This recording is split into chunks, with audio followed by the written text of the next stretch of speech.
Ya, sekarang kita lanjut belajar machine learning. Di sini kan kita dijelaskan untuk apa itu machine learning harus mengetahui machine learning terlebih dahulu. Ini ada beberapa dari semester satu ini dosennya sebagai statistik ya. Semester satu kita belajar dasar-dasar machine learning dari pertemuan satu sampai pertemuan 8 ini ada nih. Untuk pertemuan satu kita belajar pengenalan machine learning dan klasifikasi. Untuk pertemuan 2 kita belajar statistik dasar dan aljabar. Pertemuan 3 kita belajar Python untuk machine learning. Pertemuan 4 belajar NumPy, Pandas, dan Matplotlib.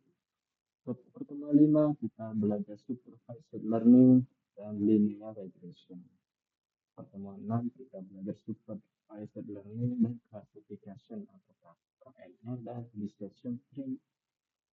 Pertemuan 7 kita belajar model evaluation dan overfitting. Pertemuan 8 kita membuat mini project. Misalnya membuat prediksi harga. Nah, di hari pertama kita akan belajar tentang pengenalan machine learning. Tujuan pembelajarannya apa? Pertama, untuk memahami apa itu machine learning. Kedua, untuk mengetahui kategori utama machine learning. Kemudian monitor perbedaan antara AI, ML, dan DM. AI itu Artificial Intelligence, ML adalah Machine Learning, dan DM adalah Deep Learning. Mengetahui contoh penerapan Machine Learning. Nah, itu materi kita harus tahu apa itu machine learning. Nah, di sini dari ChatGPT kita tahu machine learning adalah cabang dari kecerdasan buatan atau AI, artificial intelligence, yang memungkinkan komputer belajar dari data tanpa diprogram secara eksplisit. Diprogram secara eksplisit itu diprogram secara satu persatu ya. Satu persatu kita harus tahu nih. Jadi misalnya ada definisi seperti ini, ada sebuah kata yang memang tidak diketahui, dia eksplisit itu apa sih, kan? Kita harus tahu eksplisit itu apa. Coba kita cari. Eksplisit adalah terus terang dan tidak berbelit-belit sehingga orang dapat menangkap maksudnya dengan mudah dan tidak mempunyai gambaran yang kabur atau salah. Lihat tanpa diprogram secara eksplisit berbelit-belit. Karena di sini pengertian machine learning itu sangat sederhana, kita cari referensi lain. Itu saya sudah mendapatkan referensi dari decoding.com. Decoding.com dan apa judul apa itu machine learning beserta pengertian dan caranya dibuat pada bulan Agustus 2020. Di sini kita foto. Jadi di sini adalah pembagian AI atau artificial intelligence. Nah, jadi AI itu memiliki bagian-bagian yang memiliki subsubnya. Contohnya ini, jadi subsub AI itu ada machine learning, ada NLP, ada natural language processing, ada expert system, ada vision, ada speech, ada planning, dan ada robot. Nah, kita di sini akan belajar machine learning. Nah, machine learning juga itu ada pembagiannya. Ada deep learning, ada supervised, ada unsupervised. Sama yang baik juga seperti itu. Maksudnya gimana? Sekarang contoh AI itu seperti ChatGPT. ChatGPT itu menggunakan apa nih? Menggunakan bagian-bagian mana nih? Kita machine learning, kira-kira ada nggak, ada deep learning enggak? Kira-kira ChatGPT itu belajar dari sebuah data apa tidak? Kan?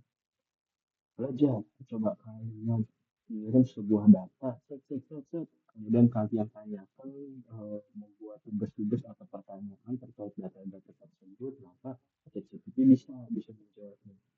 Kemudian ChatGPT itu menggunakan NLP tidak, bukan? Di sini ada contoh NLP itu ada context extraction, ada klasifikasi, ada machine recognition, ada process networking, ada text generation. ChatGPT ada nggak NLP? Ada. Gampangnya kalian kan sering buatkan saya makalah tentang ini, itu kan salah satu dari text generation. Juga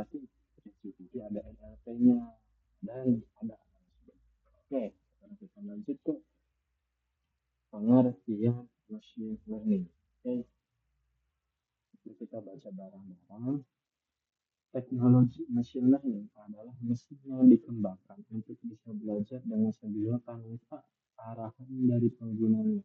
Bisa belajar, kita garis bawahi ya, di sini bisa belajar dengan sendirinya tanpa arahan dari penggunanya. Kalau semisal ya, kita membuat sebuah program kasir kan, kita kasih tahu variabel gelas atau variabel es teh, nah itu isinya harganya 5.000. Saya ingin program itu memberikan output harga es teh, maka kita harus perintah output print keluarkan program. Ini harus diperintah, pokoknya harus menggunakan perintah. Tapi kalau ML itu adalah bisa belajar dengan data sendirinya tanpa arahan dari penggunanya, tanpa ada arahan. Itu kan print. Kita ingin mengeluarkan output, tapi kita harus memerintahnya dulu. Gitu kan? Memerintah programnya. Ini dong. Jadi misal kita tahu ada data penjualan, kan ada harga penjualan itu ada SPH, misal dengan harga 3.000, ada otak-otak dengan harga 4.000, ada mie goreng dengan harga 5.000 misalnya. Terus kita bertanya ke AI itu, ke teknologi ini nih, ke mesin ini, kita bertanya yang mana mesti tadi belajar dari data-data tersebut. Kita tanya nih, coba berikan saya harga makanan atau harga produk yang paling murah, gitu kan. Nanti tanpa harus program ini itu tanpa harus adanya arahan, solusi itu ngasih ini es teh yang paling murah, belajar sendiri gitu.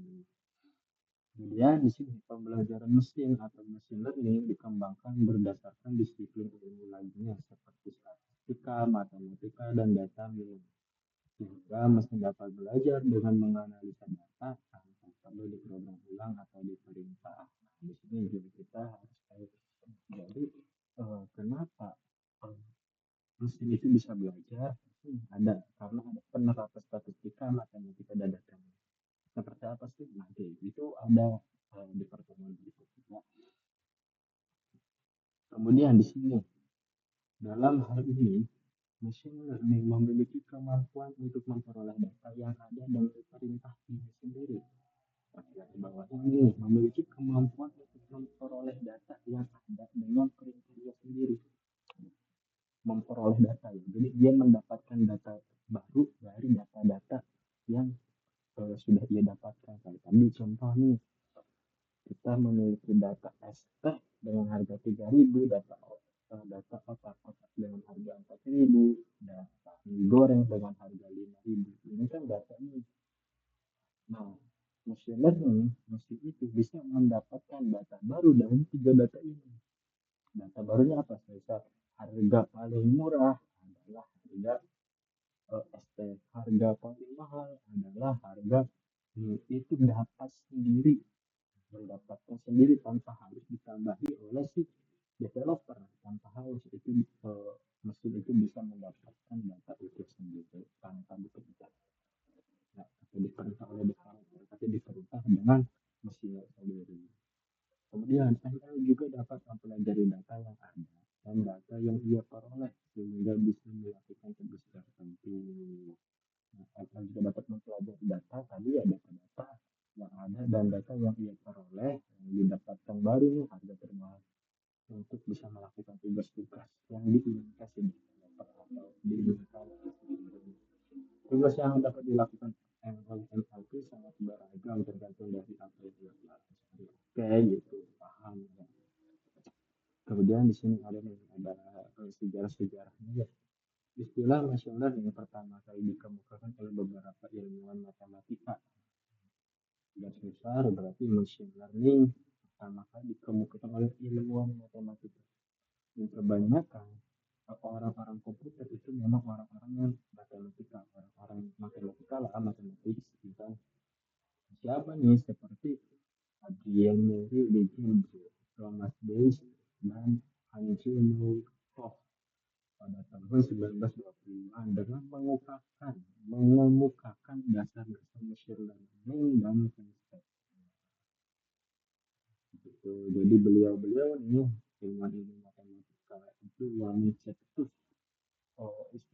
machine learning dengan dasar-dasar machine learning dan konsepnya menggunakan matematika.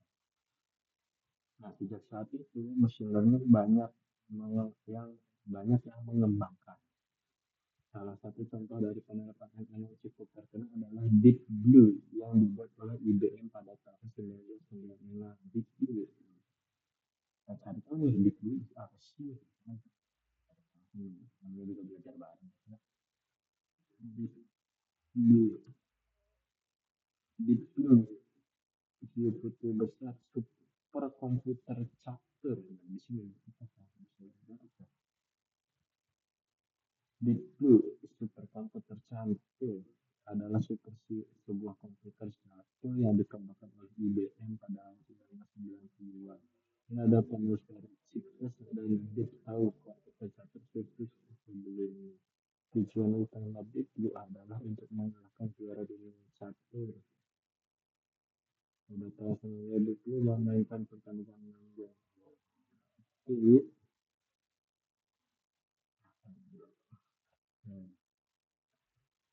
Itu merupakan mesin learning yang dikembangkan agar bisa belajar dan bermain catur. Oke, sama berarti ya yang tadi. Berarti super komputer catur. Itu adalah super komputer catur.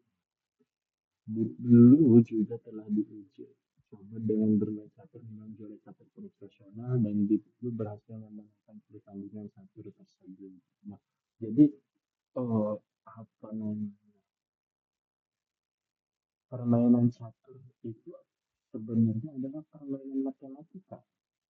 Oke, permainan catur itu adalah sebuah permainan matematika, sebuah permainan logika, sebuah permainan algoritma yang mana uh, harus banyak berpikir gitu. Kita ingin melakukan step by step, harus mengetahui apa yang akan dilakukan step by step orang lain itu. Nah, itu ada rumusnya sebenarnya, bro. Kemudian peran mesin learning. Peran mesin learning banyak membantu manusia dalam berbagai bidang. Bahkan saat ini penerapan AI dapat dengan mudah kamu temukan dalam kehidupan sehari-hari. Misalnya saat kami menggunakan fitur Unlock untuk membuka perangkat smartphone kamu, atau saat kamu menjelajah di internet atau media sosial kamu akan sering disuguhkan dengan beberapa iklan. Iklan-iklan yang muncul kan juga merupakan hasil pengolahan AI yang akan memberikan iklan sesuai dengan pribadi kamu. Jadi kalau kamu sering searching judul nih, sering searching pay letter nih, nanti ya iklannya itu dulu gitu kan. Ya walaupun ada yang memang orang yang belum pernah melakukan itu tapi iklannya iklan tersebut ada. Sebenarnya masih banyak contoh dari penerapan mesin learning yang sering kamu jumpai. Lalu pertanyaannya bagaimana kita dapat belajar? Kita bisa belajar dan menganalisa data berdasarkan data yang diberikan saat awal pengembangan dan data saat data sudah digunakan. ML akan bekerja sesuai dengan teknik atau metode yang digunakan saat pengembangan. Apa saja tekniknya? Nah, di sini ada teknik. Nah, coba, coba. Misal,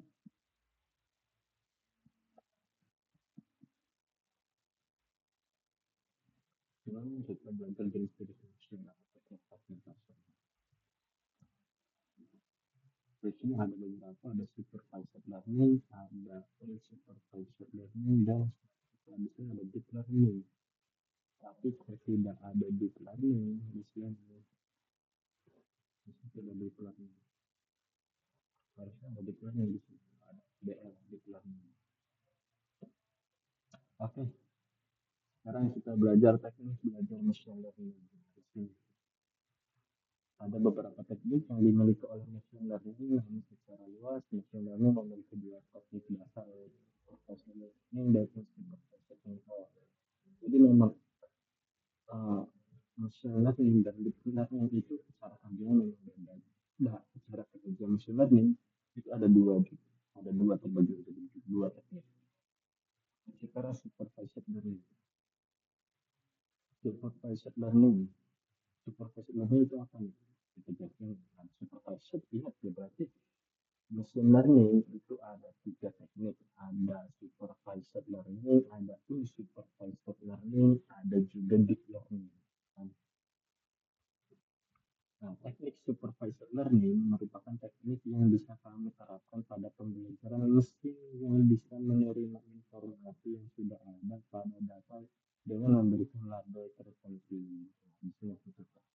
Nah, kalau kamu membaca sebuah teks, membuat sebuah apapun itu, kalau bisa pelan-pelan dan pahami garis besarnya supaya kalian paham. Oke, dari kalimat ini kita garis besarkan pergaulan di sini merupakan teknik yang bisa kamu terapkan pada pengusaha yang menerima informasi yang sudah ada pada data dengan memberikan label tertentu. Menerima informasi, menerima informasi yang sudah ada pada data dengan memberikan label tertentu. Informasi, ya, informasi dengan data itu beda. Informasi adalah kumpulan dari data-data, sedangkan data adalah data itu tersebut. Dan datanya dengan label tertentu. Contoh, contohnya kayak gini. Kita ingin uh, memahami mesin memahami mesin ini bahwasanya pesan ini atau notif ini notif spam atau notif ini notif penting atau notif ini notif biasa aja gitu kan, kita kasih label. Misal ketika pesan itu ada kata-kata mendapatkan hadiah, kita kasih label dia itu spam gitu. Dia itu spam, itu nama label gitu. Nah, ketika notif itu uh,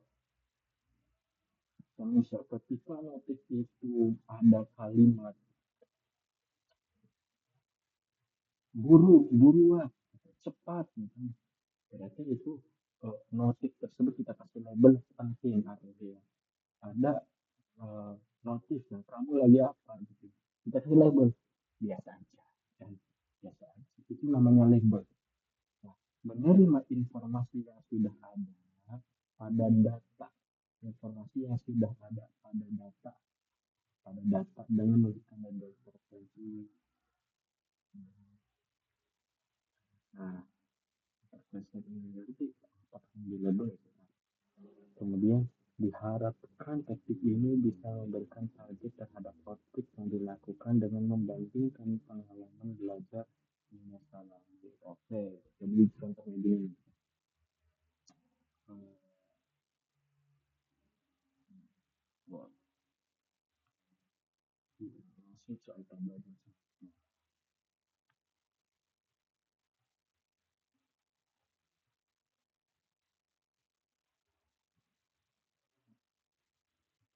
Kita membuat label. Ini label yang di sinilah kita buat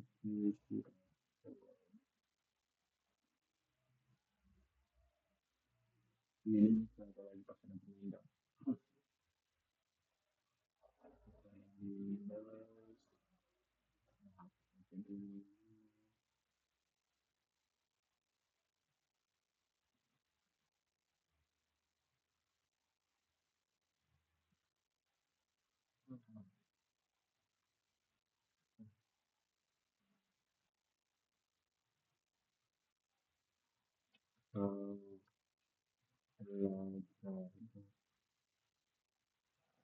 Jadi aja deh.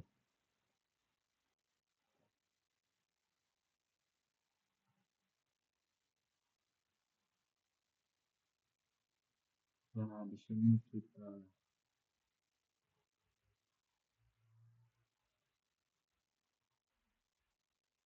bahas tentang spam ya. Ini yang membuat kita buat label spam. Spam itu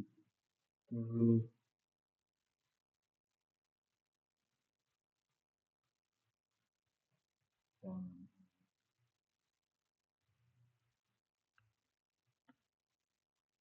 nah, saya cerita itu. Wow, kamu sekarang orang mendapatkan uang sedikit Rp1 juta dari aplikasi ini bisa selamat kamu telah memenangkan hadiah 5 juta misalnya. Nah, ini contoh-contoh kita sekarang buat contoh bukan application mendapatkan hal bagaimana kabarnya hari ini. Bagaimana sesuatu. Nah, ini contoh dekat jadi kita pelajari baik-baik ya. Merupakan teknik yang bisa kamu terapkan. Nah, bisa menerima informasi yang sudah ada pada data dan memberikan label dan bentuk menerima informasi. Ini adalah sebuah label.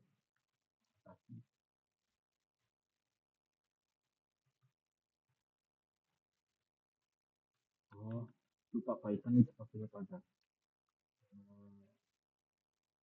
label. Spam. Di sini kita kasih label bukan spam.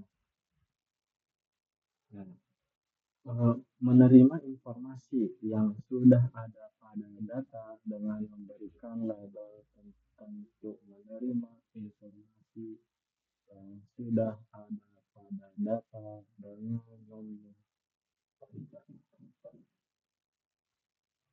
kemudian menerima informasi dari maksudnya kita kasih pertama kita kasih ini datanya mana ini datanya ini data ini data contoh data ini apa sih machine learning itu apa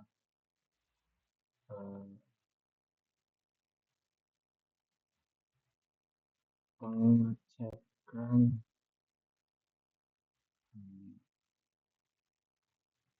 pengecekan notifikasi spam pengecekan notifikasi spam jadi datanya itu adalah notifikasi itu adalah data datanya adalah notifikasi ini juga data nah, jadi menerima informasi yang sudah ada pada data dengan memberikan label tertentu. Nah, ini pertama ini data. Menerima informasinya dari mana? Ya dari inputannya. Misalnya, di situ ada masuk contoh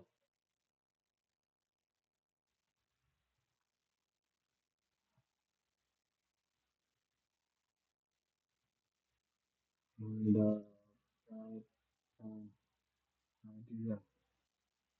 Nah, ini masuk kamu mendapatkan hadiah Rp1 juta. Ini kita anggap ini sebuah input ya. Menerima informasi yang sudah ada pada data dengan memberikan label tertentu. Kemudian diharapkan teknik ini bisa memberikan target terhadap output yang dilakukan dengan membandingkan pengalaman belajar di masa lalu. Nah, jadi si machine learning itu belajar nih dari data-data ini. Dari data ini belajar nih. Berarti ketika ada kalimat-kalimat ini ternyata ini itu kalimat spam.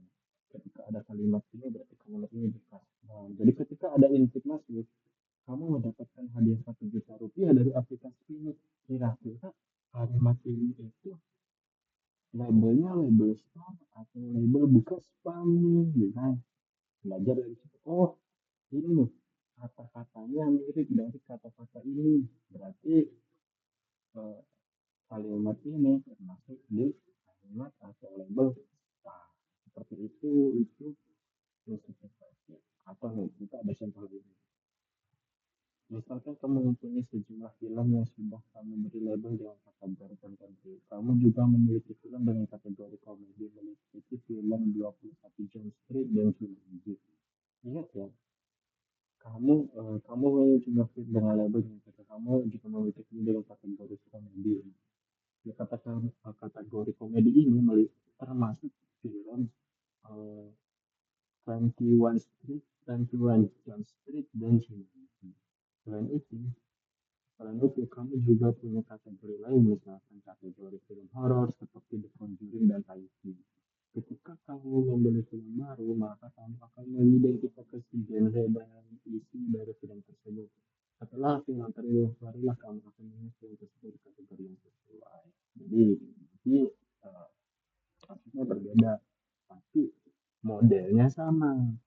Kasusnya berbeda. Ini kan contoh dari setengah. Ya, kita lihat ini. Jadi ada film pertama kita buat film apa ya, komedi, komedi, isinya apa aja. Untuk komedi itu tadi isinya 21 Hujan Street. Kemudian ada Jumanji. Ini genre komedi. Kita buat genre horor juga nih. Ada genre horor. Kemudian genre horor. The Conjuring, tentang dan It.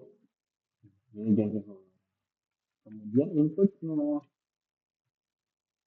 kita buat inputnya tuh ya usah input inputnya itu film apa, saya misalkan film film apa nih, apa enggak, atau film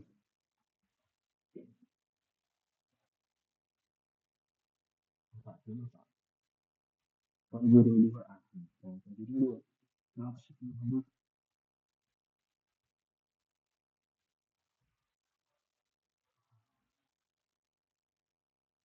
horor,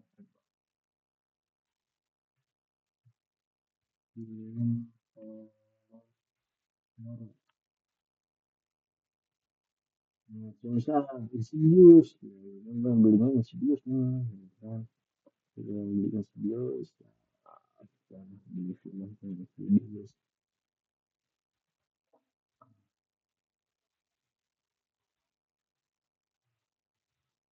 Nah, film Insidious nanti dari film ini itu masuk ke film lagi. Itu tiga tahun, itu berarti di sini kita masukin, bisa dikatakan komedi, Insidious itu. Nah, oke deh. Dah, cukup dari sini enggak? Untuk semuanya, tekan di sini. Terima kasih.